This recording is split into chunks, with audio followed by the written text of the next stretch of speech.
본문은 인간의 속사람에 대한 문제를 다루고 있습니다. 겉으로 외면적인 사람과 대비되는 개념이죠.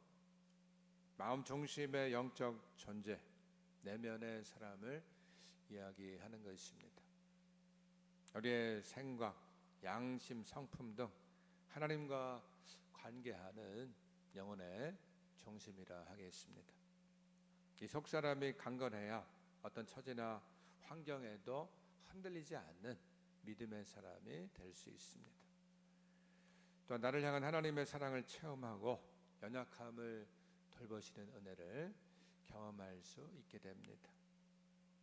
그래서 오늘 이 바울은 18절 19절에서 하나님의 사랑의 너비와 길이와 높이와 깊이를 깨달아서 충만하게 되기를 간절히 기도하고 있습니다.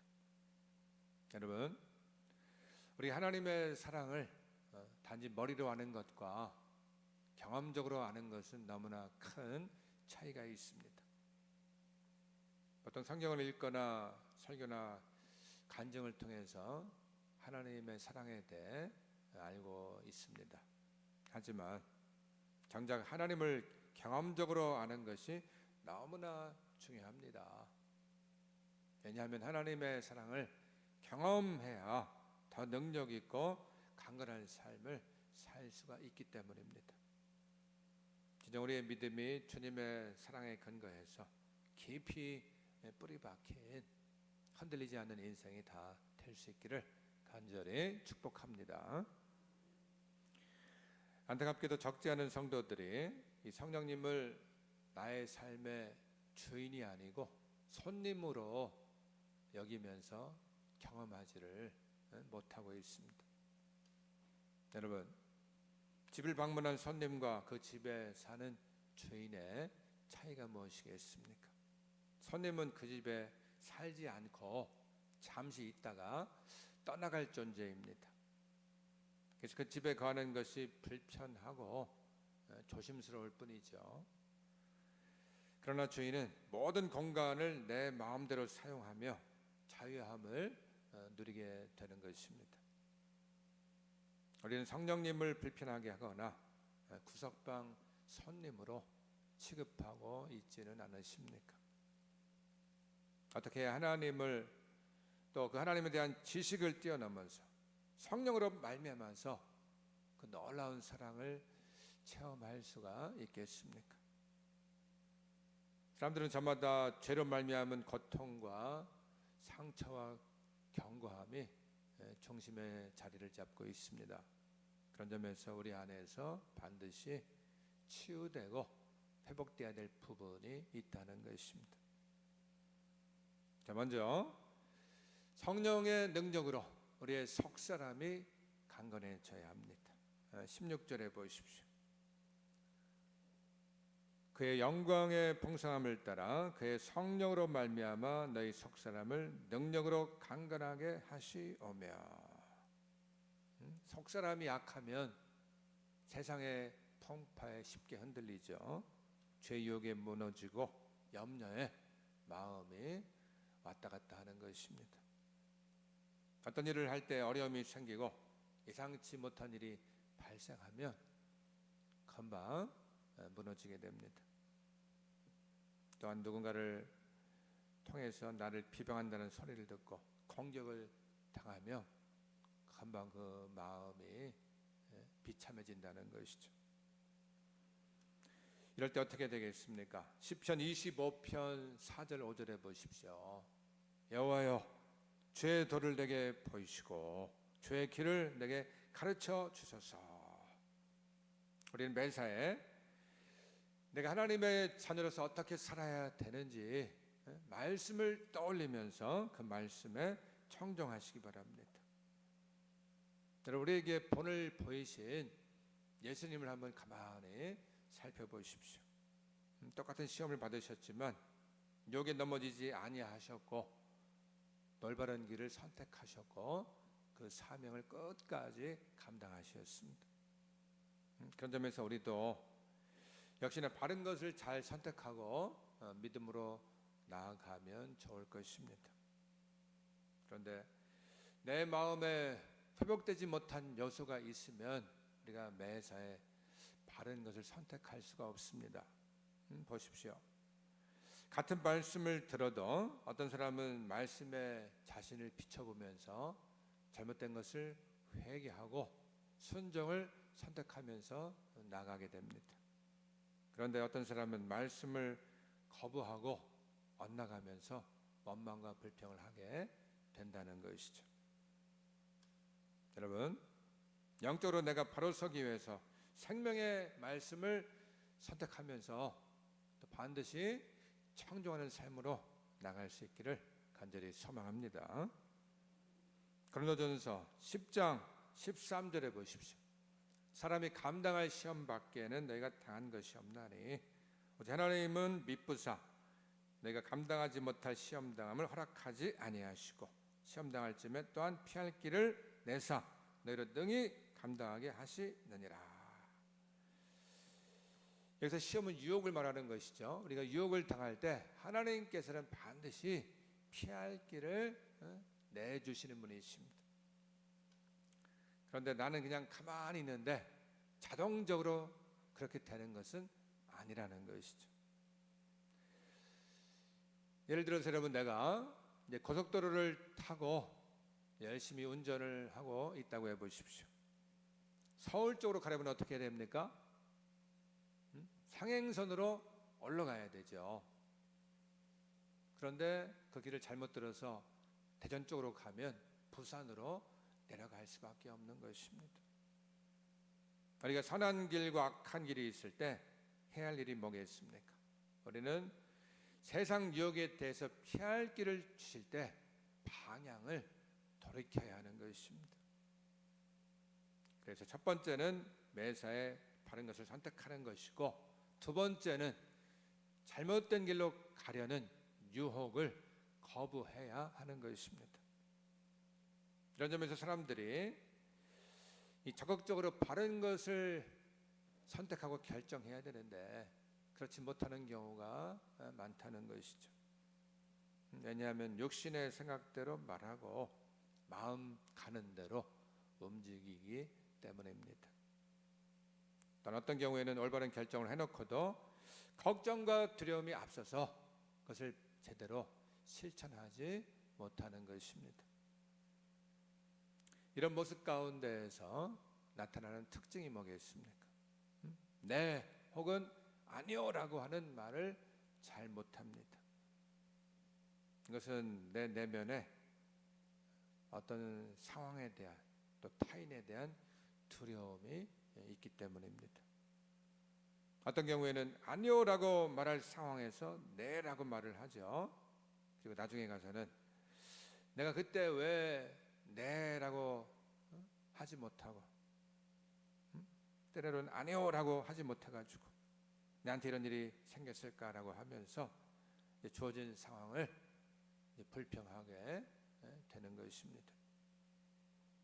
여러분, 삶의 모든 일들이 그냥 일어나는 것이 아니라는 것이죠. 이렇게 소극적인 마음들은 스스로 나는 아무것도 할 수 없다 이렇게 생각을 합니다. 내면의 슬픔 가운데서 쓴뿌리와 수치심을 가지고 있습니다. 그리고 종종 화를 잘 내고 좌절감을 느끼게 되죠. 왜냐하면 나는 스스로도 내가 하고 싶은 일을 할 수 없다고 여기기 때문인 것입니다. 그러면 영적으로나 정서적으로 하나님과의 관계에서 또 사람과의 관계에서 문제가 생겨날 수밖에 없습니다. 나아가서는 이제 가족 관계나 사회생활에 문제가 생기고 사람들과의 어려움이 나타나게 되는 것입니다. 여러분, 이때 어떻게 해야 되겠어요? 성령님을 의지하면서 이런 문제들을 주님의 능력으로 회복해 달라고 간절히 여러분 구해야 하는 것입니다. 무엇보다 나 이런 이 소극적인 태도를 능동적으로 적극적으로 변화시켜 나가시기 바랍니다. 성령님이 주시는 마음으로 분명하게 옳은 것을 선택하고 유혹을 거절하십시오. 그래서 내 안에 이 부정적인 요소들을 제거하면서 우리 모두 성령의 능력으로 담대하게 살아가시기를 간절히 축원합니다. 다음에 그리스도께서 내 삶의 진짜 주인이 되셔야 합니다. 17절 전반절에 보십시오. 믿음으로 말미암아 그리스도께서 너희 마음에 계시게 하시었고, 여기 계시게 하라고 하는 헬라어 카토이케사이라는 단어는 그냥 머무는 것이 아니고 영구히 정착하며 살다라는 뜻이 있습니다. 여러분, 이미 예수님을 영접한 성도들에게는 내 안에 성령님이 늘 함께하고 계시지 않습니까? 그럼에도 이것을 강조하는 이유는 아직도 나의 주권을 양도하지 않는 믿음의 모습이 있다는 것이죠. 신앙생활 가운데 여전히 나의 주권을 주님께 넘겨드리지 않는 모습이 있는 것입니다. 여러분, 내가 사용하는 물질, 나의 취미생활, 내면의 이 상처들, 이 모든 영역들을 정말 주님께서 다스리고 있냐는 것입니다. 주님이 내 마음의 중심에 자정하시도록 나를 내려놓고 주님께 맡겨야 내 안에 내주하시고 나를 다스리시는 그 성령님을 누릴 수가 있습니다. 그럼에도 그렇지 못한다면 나의 이 소극적인 태도의 그 원인을 발견해 내야 하는 것입니다. 여전히 나의 주권을 내 스스로 주장하고 있는 그 이유가 무엇이겠습니까? 세 가지로 생각을 해볼 수 있습니다. 첫째, 개인적인 상황에서 기인합니다. 개인적인 주권을 넘기지 못하는 이유는 자기 보호 또 미래에 대한 불안 때문입니다. 입술로는 예수님이 나의 주인이라고 고백하지만 재정적인 문제 앞에서 주님은 철저히 배제됩니다. 돈을 벌고 쓰는 모든 기준을 내 삶의 안위에 맞추면서 돈이 내 삶의 주인 자리를 찬탈해버린 것입니다. 일단 과거 사람에게 받은 배신감이나 거절감, 열등감의 상처를 마음 깊이 가둬두면서 빗장을 걸어 잠굽니다. 성령님이 그 상처를 만지시고 치료하실 때 여기만은 들어오지 마십시오 하면서 밀어내고 있다는 것이죠. 상처가 주인 되어서 내 성격과 관계를 방치하도록 내버려 두는 것이죠. 아무도 보지 않는 이 스마트폰 화면 속의 세상, 음란물, 쇼핑 중독, 이 남모르는 세상적 쾌락의 영역들이 성령님이 통치해야 되는데 그것을 거부하고 있는 것입니다. 여전히 주님을 손님처럼 대하고 안방이 아닌 주님은 그냥 거실에만 머물고 계십시오라고 요청하고 있다는 것이죠. 여러분, 내가 쥐고 있는 이런 주권들을 주님께 반드시 넘겨 드려야 하는 것입니다. 둘째로는 가정의 환경적인 원인입니다. 가정은 따뜻한 울타림과 동시에 예수님이 주인 되게 하지 못하는 가장 견고한 우상 숭배의 자리가 될 수 있습니다. 많은 그리스도인들이 어떻게 살고 있습니까? 특히나 이 부모들이 자녀의 진학과 성공을 위해서 신앙의 원칙을 양도하고 있습니다. 타협하고 있어요. 올해는 고3이니까 지금 회사 생활이 바쁘니까 예배는 빠지고 학원에 가고 다른 일에 신경을 써도 괜찮아. 나중에 잘 되어서 그때 가서 열심히 신앙생활을 해도 돼. 자녀나 부모의 인생에 있어서 성공이 주인된 삶을 살고 있다는 것이죠. 믿지 않는 배우자와의 갈등이 생길 때 신앙의 핍박을 받는 환경 가운데 어떻게 하고 있습니까? 가정의 평화를 지킨다는 명목 하에서 주님의 통치를 외면합니다. 주일 성수, 물질 훈련, 기도 생활, 가정 예배 등 주님께서 원하시는 삶을 멀리하는 것이죠. 그러면서 배우자의 눈치와 기분을 맞추는 것이 삶의 기준이 되어 버리고 있는 것입니다. 또한 환경적인 요인 가운데 특히나 이 종교적인 배경이 많이 있습니다. 예를 들어서 여러분, 다른 종교를 믿다가 기독교로 개종을 했다고 해보십시오. 전에 믿던 종교가 아주 소극적이고 수동적이라고 한다면 예수님을 믿어도 그렇게 믿을 수가 있습니다. 지나친 운명론이나 습관적인 이 종교 행위들이 어떤 영향력을 미치겠습니까? 신앙생활 속에 나타나는 일들 가운데서 모든 것을 그냥 하나님의 뜻으로 받아들이면서 지나친 숙명론에 빠질 수 있습니다. 어떤 경우는 모태신앙으로 자라오면서 부모의 기복주의나 또 형식적인 믿음을 그대로 답습합니다. 가정에 안 좋은 일이 생기면 내가 이렇게 예수님을 믿는데 나한테 왜 이런 일이 생깁니까 하면서 하나님의 섭리를 알지 못하고 하나님을 의심하게 됩니다. 이것은 가정의 잘못된 습관을 주인으로 모시고 있는 잘못된 행태인 것입니다. 셋째, 지역적인 상황이 있습니다. 우리가 살아가는 지역사회의 문화도 그리고 영적 흐름도 또 경제적인 분위기도 바로 우리의 가치관을 물들 수 있게 한다는 이 사실을 우리가 여러분 주의해야 될 것입니다. 주변의 사람들이 아파트 평수, 학벌, 재테크에 관심을 두는 것이 대화의 주제라면 어떻게 되겠습니까? 성도들의 마음도 급격히 동화되어서 세속화된다는 것이죠. 이 동네에서 이렇게 살면 우리 아이만 뒤처진다라고 하는 이 집단적인 불안감에 사로잡혀서 발버둥치게 되는 것입니다. 그러면 성령님께서 주시는 세미한 음성을 따라서 주어진 삶을 살아가지 못하게 되는 것이죠. 주님의 뜻과 인도하심보다도 세상의 가치관에 우리의 마음과 정신을 빼앗겨 살아가게 되는 것입니다. 나가서 소비 문화, 유흥, 화려한 세상 유행이 밤낮으로 흐르는 지역에 노출되어 있다고 해보십시오. 성도로서 거룩한 삶을 유지하기가 극도로 어렵게 되는 것입니다. 그러면서 어떤 마음을 가질 수 있겠습니까? 남들도 다 그렇게 사는데 나야 뭐 이 정도면 괜찮지. 지역적인 동조와 압력에 눌려서 성도들이 영적으로 무감각해지게 되는 것입니다.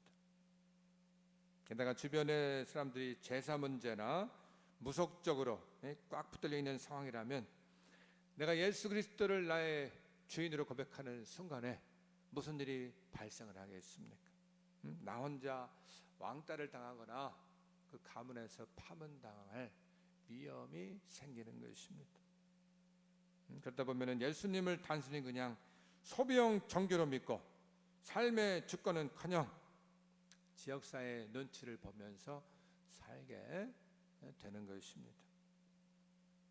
어떤 경우에는 샤머니즘이나 불교, 유교가 강한 지역이 있습니다. 그것들이 가정에서 아이들에게 또 마을 공동체, 지역사회 사람들에게 계속해서 다음 세대로 이어지게 되는 것이죠. 이것이 회복되지 않으면 부모의 패턴을 자녀들은 그대로 답습하게 됩니다. 점점 시간이 흘러가면서 자연히 따라가게 되는 것이고 지역 전체가 이런 분위기가 지속되면 4대 5대까지 영향력을 미칠 수밖에 없습니다. 여러분, 이런 모든 문제들을 잘 파악하시고 문제의 원인이 어디서부터 비롯됐는가를 발견하시기 바랍니다. 개인적으로 또 환경적으로 지역적인 문제로 또 그 가운데 영적인 문제를 간파해서 반드시 회복의 길로 나갈 수 있기를 간절히 소망합니다. 그 다음은 상하거나 굳어진 심령을 주님께 내어 드려야 합니다. 앞에서 살펴본 대로 이 소극적인 태도에는 어려움이 있다는 것을 살펴봤습니다. 겉모습만이 아니라 영적이고 이 정서적인 부분을 잘 살펴야 하는 것입니다. 그래야 이런 문제가 어디서 발생했는지 그 원인을 발견할 수가 있죠. 그 이후에는 어떻게 해야 되겠습니까? 바른 방향으로 나아갈 때 회복이 되어지는 것이고 주님에 대한 사랑의 깊이가 더해질 수 있습니다. 오늘 17절 후반절에 보십시오. 우리 한번 같이 읽습니다. 너희가 사랑 가운데서 뿌리가 박히고 터가 굳어져서. 바로 이것은 성령님이 주인이 되어서 나를 다스릴 때 나타나는 결과입니다. 식물이 가뭄에도 마르지 않는 이유는 무엇인가요? 뿌리가 깊기 때문이죠. 건물이 태풍에도 무너지지 않는 이유는 그 이 기초의 터가 단단하기 때문입니다. 마찬가지로 성령님이 다스리는 인생은 하나님의 사랑 안에서 그 뿌리와 터가 깊이 내리게 되는 것입니다. 그러나 여러분, 지금 내 마음의 이 상태는 어떠하신가요? 치열한 이 삶의 무게, 또 사람에게 받는 상처, 예기치 못한 실패 어려움 속에서 우리의 이 심령은 어느새 딱딱하게 굳어버리지는 않으셨습니까? 상처받지 않으려고 마음의 문을 닫아버리고 감정을 메마르게 하면서 스스로 보호하려는 이 방어벽을 높이 쌓아 올립니다. 하지만 마음이 굳어질수록 가장 먼저 메마르게 되는 것이 우리의 영혼입니다. 굳어진 땅에는 아무리 좋은 씨앗을 뿌려도 싹을 틔울 수 없듯이 굳어진 심령에는 하나님의 은혜와 기쁨이 머물기 어렵습니다. 오늘 이 시간에 내 힘으로 어찌할 수 없는 이 상처, 딱딱하게 굳어져 버린 그 마음이 있으십니까? 이 시간 그 마음을 나의 모습 그대로 하나님 앞에 내어 드리시기 바랍니다. 이제 우리의 마음에는 주님께서 완전히 머물러 계시고 만왕의 왕으로서 통치자로서 나를 다스려야 할 것입니다. 여러분, 주님께서 계신 자리가 어디입니까? 주님이 머무시는 자리는 유명하고 화려하고 완벽한 곳이 아닙니다. 바로 상하고 깨지고 굳어진 자리, 그러면서도 그 자리에서 주님을 갈망하는 곳에 주님이 함께 하신다는 것이죠. 시편 51편 17절에 말씀하고 있어요. 하나님께서 구하시는 제사는 상한 심령이라. 하나님이여 상하고 통회하는 마음을 주께서 멸시하지 아니하시리이다. 아멘. 상처 있고 굳어져 버린 그 마음 그대로 주님의 발 앞에 엎드리시기 바랍니다. 주님, 제 마음이 이토록 딱딱하고 아픕니다. 제 힘으로는 부드럽게 할 수가 없사오니 주님께서 임재하셔서 나를 다스려 주시옵소서. 이 믿음의 고백을 통해서 주님께서 우리 마음에 조정하실 때 치유의 역사는 시작되는 것입니다. 요즘에는 대도시마다 그 찬양 집회를 드리는 공간들이 많이 있습니다. 그 중에 피아 워십을 인도하는 이동선 목사님이 있는데요. 이분이 이제 공을 차다가 무릎을 다쳐서 병원에 입원했다가 피곤해서 쓰러졌는데 이제 머리에 부딪히면서 뇌출혈이 발생했습니다. 한참 찬양 리더로 찬양팀을 세워갈 때였는데요. 이 사건으로 전두엽에 문제가 생겨서 한쪽 이 귀가 잘 들리지 않고 후각과 미각도 잃게 되었습니다. 스스로 찬양 인도를 해야 되는데 귀가 들리지 않으니까 어떻게 박자를 맞춰서 음악을 듣고 찬양 인도를 할 수가 있겠습니까? 또한 음식도 후각과 미각을 잃어서 먹는 이 즐거움을 잃어버렸습니다. 그러나 당장 알지 못하는 하나님의 섭리를 바라보면서 이제 귀에 인이어를 꽂고 이제 박자를 맞추며 찬양을 인도하던 어느 날이었습니다. 자신의 상태를 간증했던 그날에 놀랍게도 인터넷에 수백 개의 글이 올라왔습니다. 그날 집회에 참여한 영혼들이나 또는 그 찬양 집회 영상을 본 사람들이 이제 사연을 올렸던 것입니다. 목사님, 저도 예기치 않는 일로 지금 심각한 위기를 맞이했습니다.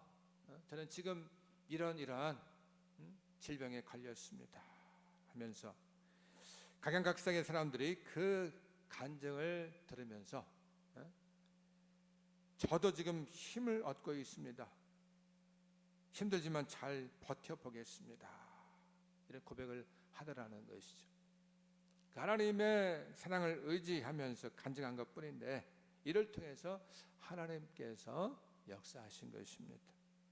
그래서 더 큰 어려움과 질병을 겪고 있는 이 사람들에게 위로를 해주시면서 치유하시고 회복하심을 몸소 경험하게 되었다고 합니다. 지금은 매주 2천여 명이 넘는 사람들이 함께 와서 찬양하는 예배팀이 되고 있는데요.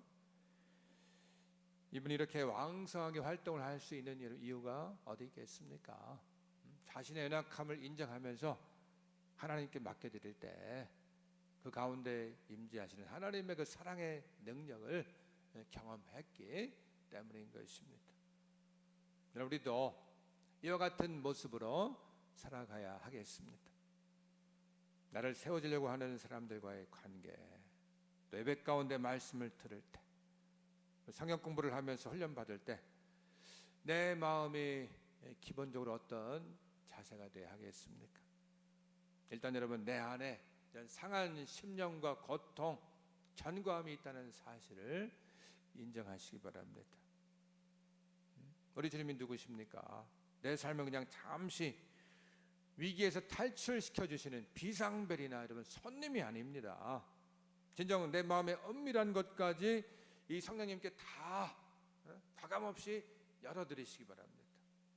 이 내주하시는 성령님이 나의 주인이 되실 때 우리 속사람은 강건해질 뿐만이 아니고 어떤 상황에서도 흔들리지 않는 평안을 얻게 되는 것입니다. 그렇구나. 하나님께서 오늘도 나를 치유하시고 회복하시려고 역사하고 계시는구나. 이렇게 받아들이라는 것이죠. 그래서 나를 건강하고 새롭게 하심을 알고 수용하고 인정할 때 조금씩 하나님의 사랑이 느껴지게 될 것입니다. 성경에 보십시오. 무능병자들이 병균을 옮긴다라고 여겨서 사회와 격리시키지 않았습니까? 가족들과 떨어져서 외딴 곳에서 지내는 그 마음이 얼마나 상했겠습니까? 그러나 그런 병자들을 주님께서 찾아가시고 회복시켜 주셨습니다. 삭개오를 보세요. 겉으로는 부자였지만은 그런 사람들이 인정하지 않는 매국노일 뿐이었습니다. 그러나 주님은 그런 자들과 어울리면서 세리와 죄인들의 친구라는 별명을 얻으셨습니다. 서기관들과 바리새인들은 자신의 모습을 자랑했지만 백성들만이 아니라 주님도 인정하지 않는 신앙의 모습이었습니다. 그들은 인정받고 싶었지만 잘못된 교리와 전통들에 억눌려 있었던 것입니다. 주님께서는 그들을 회개하고 진리 가운데 돌아오도록 촉구하셨습니다. 이렇게 여러 어려움과 이 고통, 교만함에 처했던 자들이 어떻게 됐습니까? 주님을 만날 때 그 영혼육이 치유되고 회복되었음을 아시기 바랍니다. 그들은 주님의 말씀과 그들에게 다가오시는 모습을 통하여서 하나님께서 지금 나를 이렇게 다루고 계시는구나, 나의 모습을 보게 하시고 새롭게 하시는구나 깨달을 때 주님의 귀한 사랑을 경험할 수가 있었던 것입니다. 뿐만 아니라 그 사랑 가운데 여러분 깊이 반응을 하는 자들은 어떻게 되어졌겠습니까? 어떤 사람은 회개와 결단으로, 어떤 사람은 변화와 갱신으로, 어떤 사람은 더 감사와 기쁨으로 인생을 살게 되었다는 것이죠. 그러므로 여러분, 오늘 이 시간 나의 마음을 괴롭고 때로는 굳어지게 만드는 문제는 무엇이겠습니까? 그것을 붙잡고 염려하지 마시고 이 시간 예수 그리스도의 그 십자가 사랑 앞에 완전히 맡겨드리시기 바랍니다. 내 마음을 주님의 처소로 내어 드릴 때 주님께서는 이 돌짝밭 같은 내 마음에 사랑의 단비를 내려 주실 것입니다. 세상에 어떤 거센 풍파가 불어와도 결코 흔들리지 않는 사랑의 뿌리 박힌 강하면서도 부드러운 인생으로 만들어 주실 것입니다. 그때 성령을 통한 우리의 슬픔과 괴로움, 절망이 떠나가고 감사와 기쁨과 평안이 찾아오게 되는 것입니다. 또한 상처와 이 수치심, 쓴뿌리가 물러가고 예수 그리스도의 은혜와 사랑과 열정으로 살아가게 될 줄로 믿습니다. 우리 모두 주님의 사랑을 깊이 경험하시기를 소망합니다.